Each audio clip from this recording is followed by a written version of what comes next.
अस्सलाम वालेकुम। आज हम ऑक्सफोर्ड रीडिंग सर्कल बुक 4 का एक यूनिट देखने जा रहे हैं जिसका नाम है word wizard. The word wizard, एक अल्फाज का जादूगर। ठीक है, अभी कहानी से ना आपको समझ में आ जाएगा कि ये क्या बात हुई।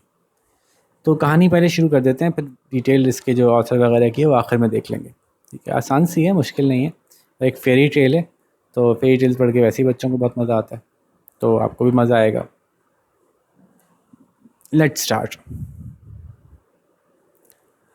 One morning, a word wizard was walking A word wizard was walking home from a successful all-night wizards party given to open the monster sale at the wizards bargain stores. अच्छा, अब देखिए माहौल ऐसा बना है जैसे कि नॉर्मली हमारे यहाँ होता है। बार्गेन स्टोर्स क्या होते हैं? बड़े बड़े ऐसे स्टोर्स होते हैं जहाँ पे कि बल्क में चीज़ें ख़रीदने पर कुछ चीज़ें फ्री में मिल रही होती हैं या सस्ती मिल रही होती हैं। तो एक विज़र्ड्स का बार्गेन स्टोर है कोई, जहाँ विज़र्ड्स का सामान मिलता है।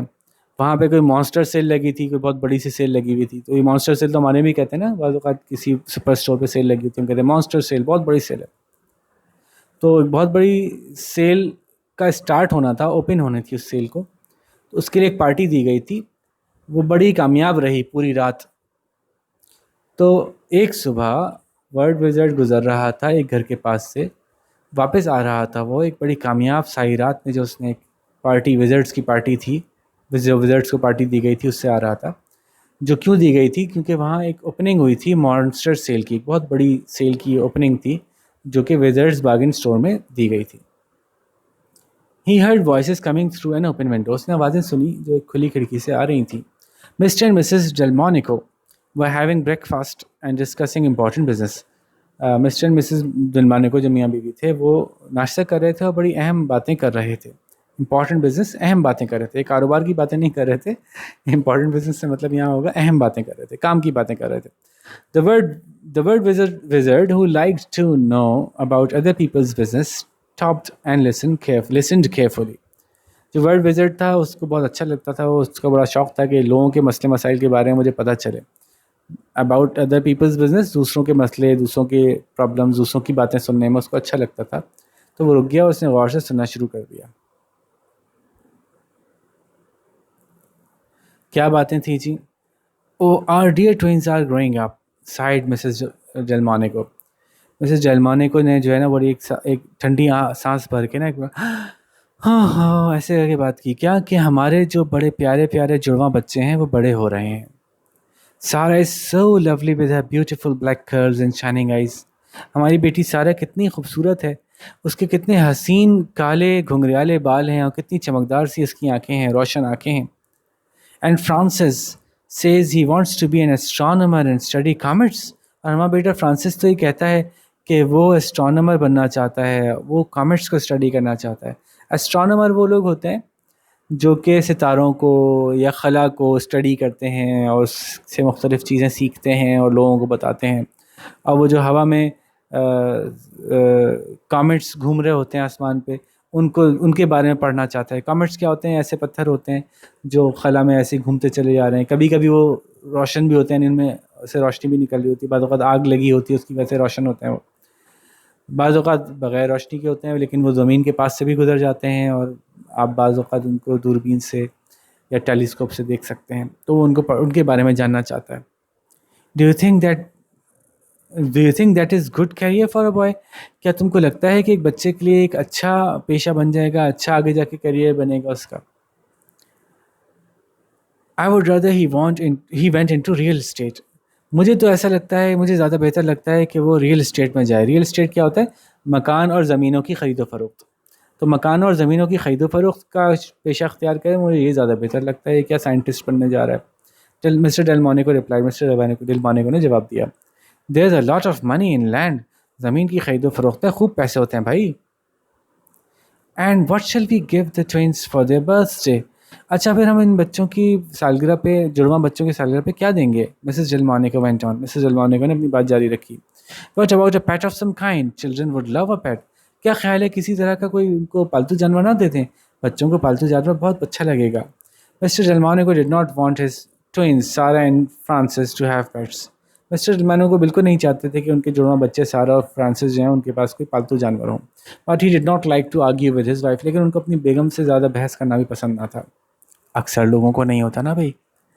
he decided to get on he decided to get his own way by cunning। अच्छा, ये अब इन्होंने गड़बड़ की क्या कि उन्होंने फैसला किया कि मैं अपनी मर्जी चलाऊंगा ज़रा कुछ चालाकियां करके।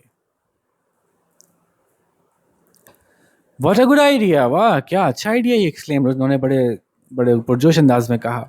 I wish I could have ideas like yours, my dear। वो मेरी प्यारी बेगम, मुझे दिल चाहता है काश मेरे पास भी आपके जैसे ज़बरदस्त आइडियाज़ आते हों। What sort of pet do you have in mind?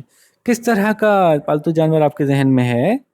A pony perhaps, Mrs Delmonico said। Mrs Delmonico ने कहा शायद एक पोनी दिला देते हैं चलो इनको। पोनी क्या होता है? वो छोटे साइज का जो घोड़ा होता है, या छोटा घोड़ा। बट हर हस्बैंड सेड, लेकिन उनके मियाँ ने कहा what a pity, you know I can't stand creatures with 8 legs। अब क्या इसमें कितना मसला है ना, ओहो अब क्या करें। व्हाट अ पिटी का मतलब यूँ लिया जाएगा, अब क्या करें, कितने अफसोस की बात हुई ना, ये कितना कितना गलत हो गया ना। क्या? You know I can't stand creatures with 8 legs। आपको पता है कि मैं 8 टांगों वाले जानवर मुझे बिल्कुल नहीं पसंद, मुझे इससे बिल्कुल बर्दाश्त नहीं होते। आई कांट स्टैंड, मुझसे बिल्कुल बर्दाश्त नहीं होते। But Mr. Delmonico, my love, horses don't have 8 legs. You're thinking of spiders। लेकिन डेल्मानिको साहब, मेरे प्यारे डेल्मानिको साहब, घोड़ों की तो 8 टांगें नहीं होती हैं। आप तो शायद स्पाइडर्स यानी मकड़ियों के बारे में सोच रहे हैं। ओह, शायद मिस्टर डेल्मानिको रादर क्रॉसली। मिस्टर डेल्मानिको ने बड़े गुस्से से, थोड़ा सा गुस्से से कहा है, how many do they have then? अच्छा तो उनकी कितनी होती हैं? 4 ईच, हर एक की 2, हर एक की 4 होती हैं। Mrs Delmonico told him, Mrs Delmonico ने उनको बताया 4 टांगें होती हैं घोड़ों की। Mr Delmonico smile, Mr Delmonico मुस्कुराए और कहने लगे, but we have to get 2 ponies, one for Sara and one for Francis. लेकिन हमें तो 2 पोनी लेने पड़ेंगे ना भाई, एक सारा के लिए और फ्रांसिस के लिए। 2 horses with 4 legs each, that makes 8। अब 2 घोड़े मिला के दोनों की 4 टांगें, तो ये तो 8 बन गई। I am sure you will agree my dear. अब मुझे यकीन है आप मेरी बात समझ रही होंगी ना, मानती है ना मेरी बात की 8 टांगें हो गई। ओह गुडनेस मी, yes side Mrs Delmonico. Mrs Delmonico ने आह भर के कहा, ओह हाँ वाकई ये तो हो गया, आप सही कह रहे हैं। This man is very tricky. ये बंदा बड़ा चालाक है, बड़ी चालाकियाँ कर रहे हैं। Thought the word wizard listening carefully. Word wizard ने बड़े गौर से सुनते हुए कहा, सोचा। What about a dog? Asked Mrs Delmonico. Mrs Delmonico ने कहा, एक कुत्ते के बारे में आपका क्या ख्याल है? A dog, muttered Mr Delmonico pretending to think.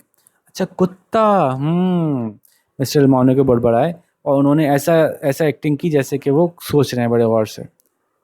The trouble with dog is their barking. कुत्तों के साथ ये मसला है कि वो भौंकते बहुत हैं। Oh Mr Delmonico, a dog's bark is harmless. Mr Delmonico साहब, एक अपने मियाँ को इस तरह से मुखातिब करती हैं बहरहाल। कुत्ते का भौंकना तो बिल्कुल कोई नुकसानदेह तो नहीं होता, किसी को नुकसान तो नहीं पहुंचाता, हार्मलेस होता है। No, Mr Delmonico replied quickly. Mr Delmonico ने जल्दी से जवाब दिया, I understand a dog's bark can be worse than his bite. मेरी तो ये समझ है, मैं तो समझता हूँ कि कुत्ते का भौंकना उसके काटने से ज़्यादा खतरनाक होता है। And not only that, dogs are well known for barking up the wrong tree. बल्कि कुत्ते तो बहुत मशहूर हैं कि वो एक गलत दरख्त के सामने भौंकते रहते हैं। अब ये जो है ना वो एक मुहावरतन इस्तेमाल होने वाली बात को इन्होंने यहाँ पे एक लिटरली इस्तेमाल किया है। मैं समझाता हूँ उसका क्या मतलब है, लेकिन ये कि पहले हम जुमला पूरा कर लें। तो उसने कहा नहीं नहीं, कुत्तों के भौंकना तो बहुत ज़्यादा बुरा होता है, उनके काटने से भी ज़्यादा बुरा होता है। बल्कि सिर्फ यही नहीं, बल्कि कुत्ते तो गलत दरख्त पे भी भौंक रहे होते हैं। आई don't think a dog would suit this family. मुझे नहीं लगता है कुत्ता हमारी फैमिली को के लिए अच्छा रहेगा। We have got so many trees in the garden, हमारे पास इतने सारे दरख्त हैं बाग में भाई। The poor dog would wear himself out trying to find the right tree to bark up. और बेचारा कुत्ता तो थक जाएगा बिल्कुल, अपने आप में इतना थक जाएगा इस कोशिश में कि सही दरख्त के सामने भौंकना शुरू करे, सही दरख्त के सामने भौंकने की कोशिश करे। No I don't think a dog would do. मेरा ख्याल है कुत्ता सही नहीं रहेगा। अच्छा ये मुहावरा है, उनकी बेगम ने सुन रखा होगा कि barking up the wrong tree. तो उस मुहावरे को उन्होंने ऐसे घुमाया कि वो समझने लगी कि हाँ वो गलत दरख्तों के सामने कुत्ते भौंकते हैं, शायद ये सच्ची बात है। और ये कि ना वो भौंक भौंक के शायद थक जाएगा और वो हमारे घर में हर वक्त भौंकता रहेगा और सही नहीं रहेगा मामला। वो एक्चुअली हुआ क्या, barking up the wrong tree तो सिर्फ एक मुहावरा है। मुहावरा यूं यूं है कि किसी से ऐसी बात कहने की कोशिश करना जो कि एक्चुअली उसको कहने का कोई फ़ायदा नहीं होना, किसी से गलत एक्सपेक्टेशंस बांध लेना। ठीक है, जैसे कि मैं आपसे कह रहा हूँ कि भाई अब आप जो है ना वो ये सारे सवाल शाबाश खुद से करके दिखाइए, और मुझे पता चले कि नहीं, आप लोग कहें कि नहीं भाई हमने तो करना ही नहीं है, बिला वजह बस हमसे हमारे सामने बिला वजह ये इल्तिजा किए जा रहे हैं, हम तो कभी ना करेंगे। तो फिर मेरे लिए हो जाएगा कि I am barking up the wrong tree, मैं फिर बिला वजह एक फजूल दरख्त के सामने भौंक रहा हूँ, उस मेरा मकसद हल नहीं होना उससे। तो ये मुहावरा है कि किसी ऐसी जगह कोशिश करना जहाँ कोशिश करने का कोई फ़ायदा ना हो। तो उस मुहावरे को जो है वो इन्होंने इस्तेमाल किया और उनको ये फ़ील कराना शुरू कर दिया कि कुत्ते तो गलत दरख्तों के सामने भौंकते हैं, तो हमारे यहाँ तो इतने सारे दरख्त हैं, वो तो हर वक्त गलत दरख्तों के सामने भौंकते रहेंगे। हालांकि ये मुहावरा ये नहीं कह रहा कि कुत्ते भौंकते हैं गलत दरख्तों के सामने, लेकिन ये इन्होंने इस तरह से अपनी बेगम को इस मुहावरे के ज़रिए बेवकूफ़ बना दिया। फिर क्या हुआ जी, व्हाट अबाउट अ किटन, एक एक बिल्ली के बच्चे के बारे में आपका क्या ख्याल है? Asked Mrs Delmonico, Mrs Delmonico ने पूछा। क्रंचिंग टोस्ट, वो टोस्ट हाथ में चबाती जा रही थी मज़े से। टोस्ट चूँकि टोस्ट हुआ हुआ होता है, यानी थोड़ा सा सिका हुआ होता है, तो उसको मुंह में डालते हैं, चबाते हैं, तो ज़रा क्रंचिंग साउंड आती है। Kittens are pretty, cats have 9 lives, you know. बिल्लियाँ बहुत अच्छी होती हैं, और आपको पता है बिल्लियों की 9 ज़िंदगियाँ होती हैं। अब ये भी मशहूर है ऐसे ही ना, बस एक मुहावरतन ही मशहूर है कि बिल्लियों की 9 ज़िंदगियाँ होती हैं। ये मशहूर कैसे हुआ कि बिल्लियाँ अमूमन ऐसा होता है ना, छतों पे से कूद जाती हैं, नीचे गिरती हैं, लेकिन अल्लाह ताला ने कुछ उनको ऐसी सलाहियत दी है कि वो इतनी ऊँची छत से गिर के भी महफूज रहती है। तो इसलिए कहा गया है कि जी बिल्लियों को तो लगता है जैसे 9 ज़िंदगियाँ होती हैं, गिरती हैं लेकिन मरती नहीं हैं। खैर, तो मिस्टर डेल्मोनिको ने जवाब दिया, ट्रू ट्रू, हाँ आप सही कह रही हैं, बिल्ली अच्छी होती है। सिपिंग हिज हॉट कॉफ़ी, अपनी गरम गरम कॉफ़ी पीते हुए। But they have their disadvantages, लेकिन उनकी भी कुछ कमियां हैं उनके अंदर भी। You know how any music on the violin brings on my hay fever, आपको पता है ना कि वो जो अगर वायलिन पे कोई भी म्यूज़िक बजाई जाए तो उसकी एलर्जी से मुझे जो है वो बुखार हो जाता है, मेरी तबीयत ख़राब हो जाती है। Brings on my hay fever, hay fever होता है जब आपको किसी एलर्जी की वजह से ज़ुकाम हो जाए या बुखार हो जाए। तो आपको पता है कि जब वायलिन की म्यूज़िक बजती है तो मुझे तो ऐसे तबीयत ख़राब हो जाती है मेरी। But dear what does a violin have to do with the kitchen of for the twins, हमारे जुड़वा बच्चों के लिए जो हम बिल्ली लेंगे उसका वायलिन से क्या लेना देना? वायलिन तो एक म्यूजिकल इंस्ट्रूमेंट है जिसको बजाते हैं। डोंट यू रिमेंबर, तुम्हें याद नहीं?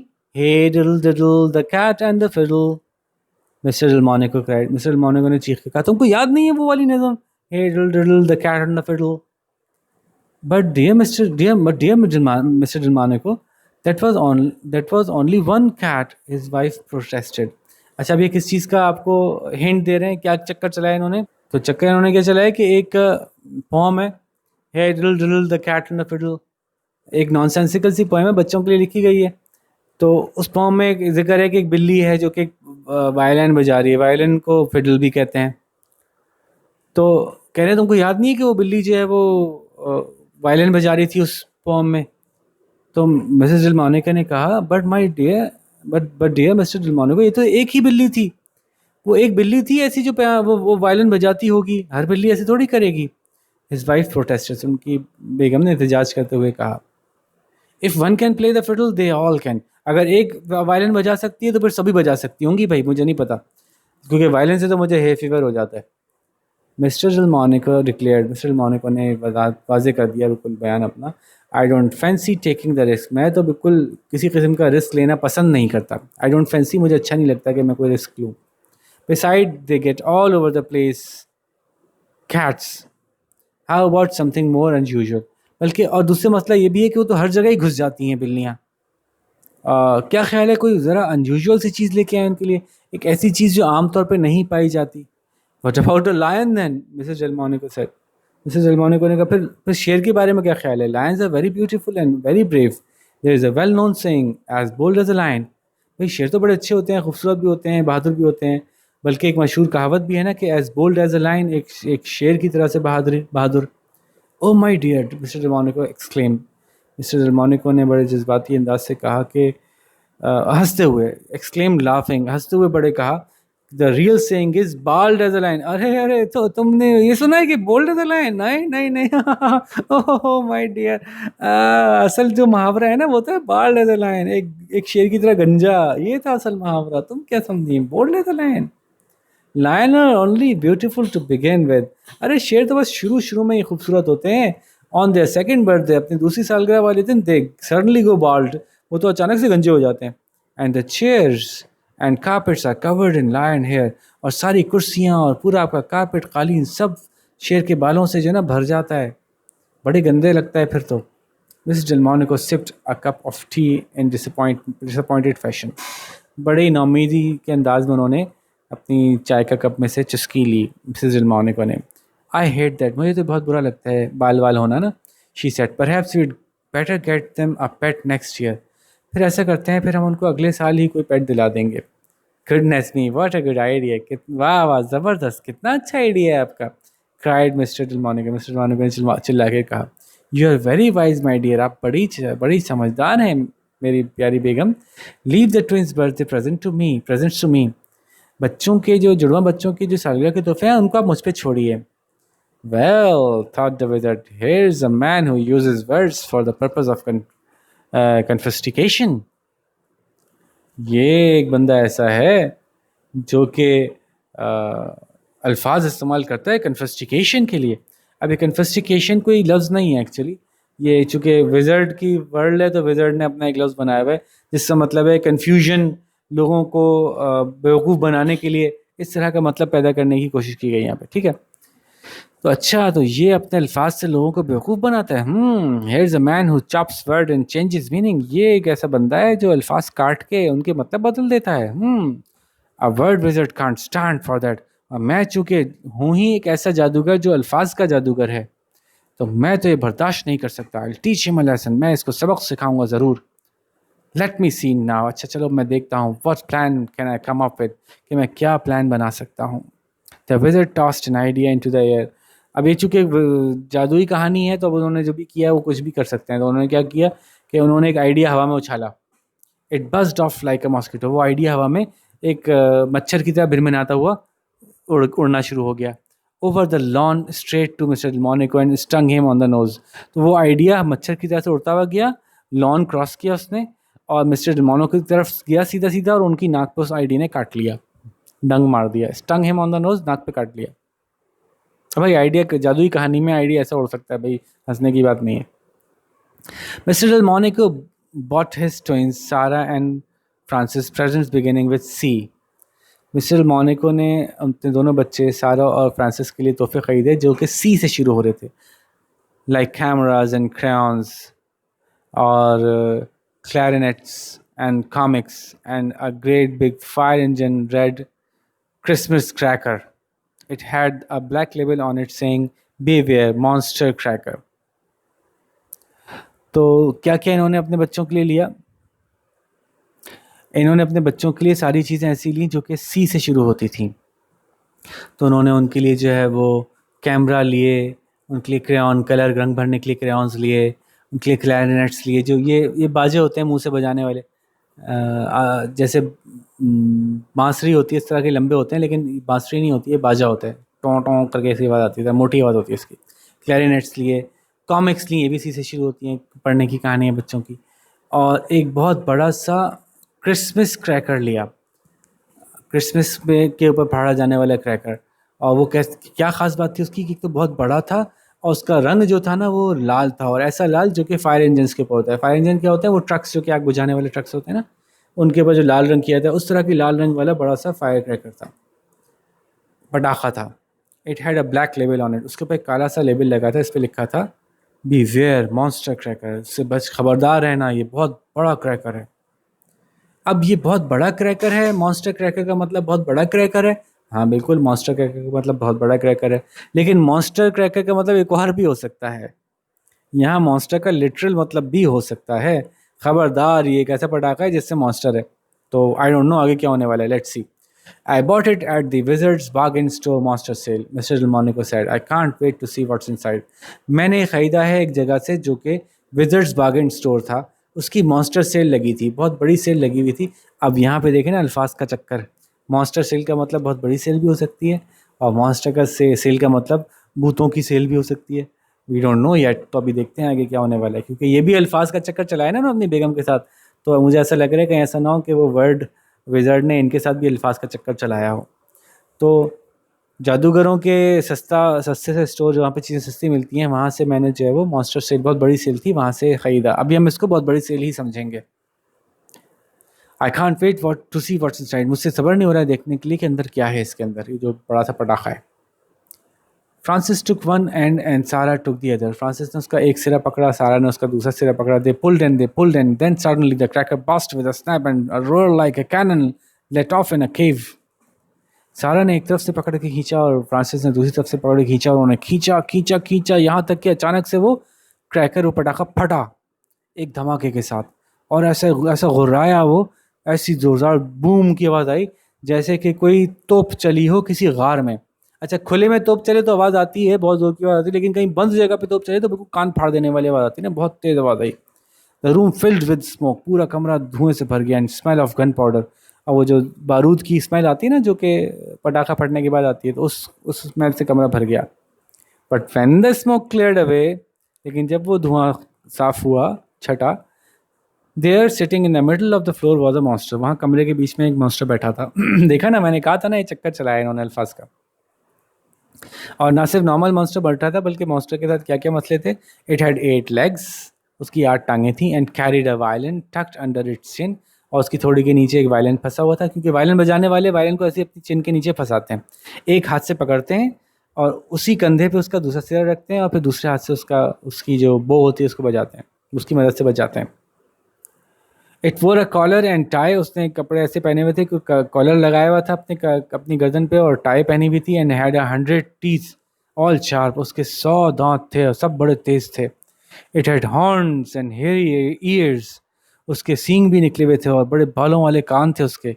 But the top of his head was quite bald, लेकिन सर, ऊपर से सर उसका बिल्कुल गंजा था। इट स्माइल्ड एट सारा एंड फ्रांसिस एंड बाग्ड, और वो मुस्कुराया सारा और फ्रांसिस को देख के, और फिर वो भौंकने लगा। A monster, cried the twin. At last we've got a pet. Thank you, dear darling father. अरे एक भूत, एक भूत, और दोनों ट्विंस चिल्लाए। अरे आखिरकार हमें एक पालतू मिल ही गया, पालतू चीज़ मिल ही गई। बहुत शुक्रिया प्यारे अब्बू आपका। Mr Delmonico had to let them keep it, Mr Delmonico मजबूर हो गया उनको उसको रखने देने ही पड़ा। अब ज़ाहिर है बच्चों को खुद ही तोहफा ला के दिया, अब तोहफा बच्चे तो पीछे पड़ जाएंगे, बच्चे तो नहीं छोड़ेंगे, नहीं भाई हम तो खाना बंद कर देंगे, हम तो रोएंगे, हमें तो वापस चाहिए अपना पेट। तो बच्चों ने मजबूर कर दिया उन्होंने उसको रखने दिया। Of course, but he couldn't help feeling someone had got the better of him after all. लेकिन वो यकीनन ये भी महसूस कर रहे थे कि किसी ने उनके साथ जो है ना वो एक हाथ कर दिया है। गॉट बेटर ऑफ हिम का मतलब है कि ये मुहावरतन इस्तेमाल किया जाता है कि किसी ने उनको सबक सिखा दिया है। ठीक है, you have got better of me का मतलब क्या हुआ कि आपने जो मेरे साथ किया ना, वो कर दिया जो मैं नहीं कर सका आपके साथ। ठीक है, तो आपने मुझे सबक सिखा दिया। तो उनको ये वो ज़रूर महसूस कर रहे थे कि उनके साथ किसी ने कोई हाथ कर दिया, और किसी ने उनको ज़रूर ज़बरदस्त सबक सिखाया है। ठीक है जी, तो ये कहानी थी। और तो ये कहानी लिखी जी मार्गरेट माहे ने, बहुत अच्छी मशहूर ऑथर रही हैं। मेरे ख़्याल से 2010-12 में उनका इंतकाल हुआ था, और अच्छी उम्र की थी। बहुत सारी कहानियाँ इन्होंने लिखी बच्चों की, ज़्यादातर ऐसी होती थी जादू वादू की भरी हुई, लेकिन उसमें कुछ सबक भी होते थे। और बहुत से अवार्ड्स इनको मिले अपनी ज़िंदगी में ही, और उनकी कहानियों को बहुत सराहा गया। कुछ बड़ी मशहूर मशहूर कहानियाँ ऐसी हैं जो कि एक बच्चों के ट्रेजर के तौर पे ली जाती हैं। उनकी कई ज़बानों में ट्रांसलेशन हो चुकी है दुनिया में, बहुत सी ज़बानों में उनकी कहानियों की। जैसे मुझे याद पड़ता है कि अ लायन इन द मेडो और द सेवन चाइनीज़ ब्रदर, ये इनकी 2 कहानियाँ बहुत मशहूर थीं। बल्कि एक कहानी और थी, the man who's mother was a pirate, ये बड़ी क्लासिकल कहानी है इनकी, ज़बरदस्त मशहूर कहानी है। इस तरह की और बहुत सी कहानियाँ लिखी हैं, द हॉन्टिंग है, द चेंज ओवर है। तो मज़े मज़े के नॉवेल्स हैं, कहानियाँ हैं जिस पे इनको अवार्ड्स भी मिले और कई ज़बानों में ट्रांसलेशन भी हुई उसकी। और न्यूजीलैंड से इनका ताल्लुक़ था। खैर, तो मौका मिले तो आप ज़रूर इनके और बहुत से नावल्स हैं जिनको अवार्ड्स भी मिले हुए हैं, उन नावल्स को ज़रूर पढ़िएगा, क्योंकि इससे आपका और जहन खुलेगा और बहुत से लिटरेचर दुनिया की दूसरी ज़बानों में, दूसरे मुल्कों में कैसे लिखे पढ़े जाते हैं, इसके बारे में आप जानेंगे। खैर, तो शुरू करते हैं सवाल जवाब को। जैसे कि मैं आपसे हमेशा कहता हूँ, सवाल जवाब ऐसे करना है जनाब कि मैं सवाल अच्छे से समझा दूँगा, जवाब आपने खुद लिखने हैं। हम चाहते हैं कि आपको जवाबों का रट्टा लगाने की आदत ख़त्म हो, आप ये सीखें कि चैप्टर समझ के हम जवाब खुद से लिख सकते हैं। इसके लिए आपको प्रैक्टिस ये करनी पड़ेगी कि पहले आप एक चैप्टर पढ़ेंगे मेरे साथ, अच्छी तरह से मैं समझा दूंगा, फिर मैं क्वेश्चंस भी समझा दूंगा, जवाब आप खुद लिखेंगे, उसमें जो गलतियां होंगी वो किसी टीचर से करेक्ट करवा लेंगे। कोई टीचर अवेलेबल नहीं होगा तो जनाब आप मुझसे करेक्ट करवा लीजिएगा, मैं करेक्ट कर दूंगा। और अगर करेक्ट करने के लिए कोई टीचर अवेलेबल नहीं हो तो मुझसे आप कमेंट्स में करेक्शन ले सकते हैं, लेकिन मैं ज़्यादा समझता हूँ कि बेहतर है कि आप मुझे ईमेल कर दें। ये यहाँ पे मैंने ऊपर ईमेल एड्रेस लिखा था, इत्तेफाक से मैं जल्दी में वो देख नहीं पाया, वो मिस हो गया, मतलब छुप गया पीछे। मैं लिख देता हूँ दोबारा, मेरा ईमेल एड्रेस है डायरेक्टर DIRECTOR director@meslfc.on Microsoft कि हम माइक्रोसॉफ्ट के साथ पार्टनर हैं टीम्स के अंदर .com। ठीक है, तो वहाँ पे मैं मौजूद होता हूँ। यहाँ पे आप मुझे ईमेल कर दें अगर अपने सवालों के जवाब, तो मैं उनको बेहतर करके बता दूंगा कि इनमें क्या बेहतरी हो सकती है। ठीक है, दूसरा जो आपको हिंट देना चाहता हूँ, ये देना चाहता हूँ कि इसमें जो सवाल है ना, वो उनको ऐसे सुनिएगा कि पहले एक सवाल की एक्सप्लेनेशन सुन के वीडियो पॉज कर दीजिएगा, सारे एक साथ सवाल मत सुन लीजिएगा, वरना उससे क्या होता है कि फिर पीछे क्या बताया था वो भूल जाते हैं बच्चे। तो पहले एक सवाल सुनिएगा, पॉज कर दीजिएगा, उसके जवाब लिखिएगा, फिर दूसरा सवाल सुनिएगा, पॉज कर दीजिएगा। ठीक है, तो शुरू करते हैं। Why does Mr. Delmonico try to confuse his wife? Do you think it was right of him to do so? अच्छा, पहले सवाल समझते हैं कि क्यों मिस्टर डेल्मोनिको ने अपनी बेगम को कंफ्यूज करने की कोशिश की, और क्या आपका ख्याल है कि क्या उन्होंने ऐसा करके ठीक किया? तो पहले पहला पार्ट का जवाब दीजिएगा कि मिस्टर डेल्मोनिको ट्राइज टू, क्योंकि सवाल में डज है तो यहाँ ट्राइज हो जाएगा। तो Mr Delmonico tries to confuse his wife because, क्योंकि वो नहीं चाहते थे कि उनके घर में कोई पेट आए। ये बात पहला जवाब हो गया। अब दूसरा पार्ट जो है सवाल का, I think it was right of him to do so और I think it was not right of him to do so because, दोनों बात मानी जाएगी जैसा आप चाहें, उन्होंने अच्छा किया या उन्होंने अच्छा नहीं किया, लेकिन आखिर में आपको बिकॉज बताना पड़ेगा। क्योंकि एक बात आप ये कह सकते हैं क्योंकि किसी को धोखा देना, इस तरह से बेवकूफ़ बनाना अच्छी बात नहीं है, या आप कह सकते हैं कि उन्होंने सही किया था क्योंकि अगर घर में पेट्स नहीं थे और वो झगड़ा नहीं करना चाह रहे थे अपनी बेगम से, तो इसी तरह से थोड़ा सा बात घुमा फिरा के करना ही सही था। ठीक है, मेरा ख्याल है आप में से ज़्यादातर लोग पहला वाला आंसर ही चूज़ करेंगे। बाहर आगे आपकी मर्ज़ी है, दोनों जवाब सही माने जाएंगे। अब यहाँ पॉज कीजिए, जवाब लिखिए। अब हम शुरू करते हैं question number 2। What does Mr. Delmonico have to say about the following in order to confuse his wife? अपनी बेगम को कंफ्यूज करने के लिए उन्होंने इनके बारे में क्या क्या कहा? हॉर्सेस के बारे में, डॉग्स के बारे में, किटन्स के बारे में। तो जवाब कैसे लिखेंगे? In order to confuse his wife, Mr. Delmonico says, does की वजह से, about horses, और फिर आप हॉर्सेस का हेडिंग लिख के नीचे लिख सकते हैं कि उन्होंने क्या क्या कहा, कि हॉर्सेस की 8 टांगें होती हैं और 8 टांगों वाले जानवर उनको बिल्कुल पसंद नहीं है। और कुत्तों के बारे में फिर कुत्तों की हेडिंग डाल के लिखिएगा अबाउट डॉग्स, और फिर नीचे लिखिएगा डॉग्स के बारे में उन्होंने कहा कि जी वो बहुत भौंकते हैं, इतना भौंकते हैं कि बस, और वो गलत दरख्तों में भौंकते रहते हैं। और फिर किटन्स के बारे में बताइएगा कि उनको, किटन्स की हेडिंग डालिएगा और किटन्स के बारे में बताइएगा कि उनको वायलिन बजाना बिल्कुल पसंद नहीं है, तो वो तो हर वक्त वायलिन बजाती रहती हैं और हर जगह घुस जाती हैं, they are all over the place. बात हुई थी ना। तो ये तीनों बातें एग्जैक्टली आप बुक में से देख के भी बता सकते हैं, यहाँ पूरा पूरा लिखा हुआ है कि उन्होंने क्या कहा था। तो ये आसान सवाल है। अब यहाँ पॉज कीजिए, जवाब लिखिए, फिर अगले सवाल पे चलिएगा। Question number 3, what does the word wizard say about Mr Delmonico? Mr Delmonico के बारे में वर्ड विजर्ड ने क्या कहा? बहुत आसान सवाल है, एग्जैक्टली बुक में से देखा जा सकता है। आप जवाब यूँ शुरू करेंगे, the word wizard says, does की वजह से, the word wizard says that, और फिर आगे बता दिएगा उसने क्या कहा था। एग्जैक्टली वो अल्फाज बता दीजिएगा। कितना चालाक आदमी है, ये अल्फाज को इस्तेमाल कर रहा है कॉन्फेस्टिकेशन के लिए, जो नया लफ्ज़ उन्होंने बनाया था। ठीक है ना, तो सारी बात आप यहाँ पे लिख सकते हैं। अब यहाँ पॉज कीजिए, पहले जवाब लिखिए, फिर चलते हैं कुछ नेक्स्ट क्वेश्चन की तरफ। Question number 4, what do the children get in the end? बच्चों को आखिर में क्या मिलता है? In the end the children gate ऐसे करके सवाल शुरू करेंगे और क्या क्या मिला बता देंगे। एक मॉन्स्टर मिला था जिसकी 8 टांगें थीं, जिसका पास वायलिन था, तो कॉलर था, टाई था, तो 100 दांत थे और क्या सींग भी थे, सब वो जो सारी बातें बताई थी वो आप सारी बातें यहाँ पे लिख सकते हैं। ठीक है, यहाँ पॉज कीजिए, अपने जवाब लिखिए, फिर अगले सवाल पे चलेंगे।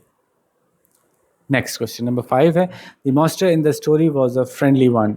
Describe a monster you would like to have as a friend, you can also draw picture of it. अच्छा सा सवाल है, बच्चों वाला सवाल है। ये स्टोरी में जो मॉन्स्टर बनाया था वो थोड़ा फ्रेंडली सा था। अब आप बताइए कि अगर आपको कोई मॉन्स्टर चाहिए तो कैसा चाहिए होगा, चाहे तो उसकी तस्वीर बना दें। आजकल के बच्चों के लिए तो मॉन्स्टर का मसला ही नहीं है ना भाई, क्योंकि आपने तो मॉन्स्टर यूनिवर्सिटी कार्टून भी देख लिया, उसमें ही मॉन्स्टर्स फ्रेंडली थे। आप जो है वो बेंटन भी देखते रहते हैं, उसमें भी फ्रेंडली मॉन्स्टर्स होते हैं। बेंटन खुद एक मॉन्स्टर बन जाता है जब दिल चाहता है। तो आप बताइए, आपको अगर कोई दोस्त मॉन्स्टर चाहिए तो वो कैसा चाहिए, इसके बारे में आप कुछ बातें लिखिए। कोई समझ लें 3-4 लाइनें, 5 लाइनों का लिखिए कि मॉन्स्टर मैं ऐसा दोस्त चाहता हूँ। ये मत लिखिएगा I don't want a monster for a pet या फॉर अ फ्रेंड, बल्कि कुछ ना कुछ तो आपको सेलेक्ट करना पड़ेगा। अच्छा, बहुत खूबसूरत बना दीजिए ना, उसको नहीं रहने दीजिए मॉन्स्टर की शक्ल वाला। अगर आपको मॉन्स्टर की शक्ल बुरी लगती है तो आप कहिए कि I would like to have a monster that is very beautiful, it acts like a human and talks to me and फलाना दिमाग, जो चाहे बोलें, कोई मसला ही नहीं है। ठीक है, इस जवाब में हर तरह का जवाब एक्सेप्टेबल है, सिवाय एक जवाब के नहीं मुझे नहीं पसंद। ये जवाब नहीं चलेगा। ठीक है, तो जवाब लिखिए। उम्मीद है आपको सारी बातें अच्छी से समझ में आ गई होंगी, और देखते हैं आप में से कौन ज़्यादा अच्छा जवाब लिख के मुझे बताता है। ठीक है, डिस्क्रिप्शन में भी मैंने अपना ईमेल एड्रेस दिया हुआ होगा, अगर आपको समझ में नहीं आया तो आप डिस्क्रिप्शन में से निकाल लीजिएगा। और फिर किसी और अच्छी सी वीडियो के साथ आपके साथ मुलाकात करेंगे। अपना बहुत सारा ख्याल रखिएगा। अल्लाह हाफ़िज़।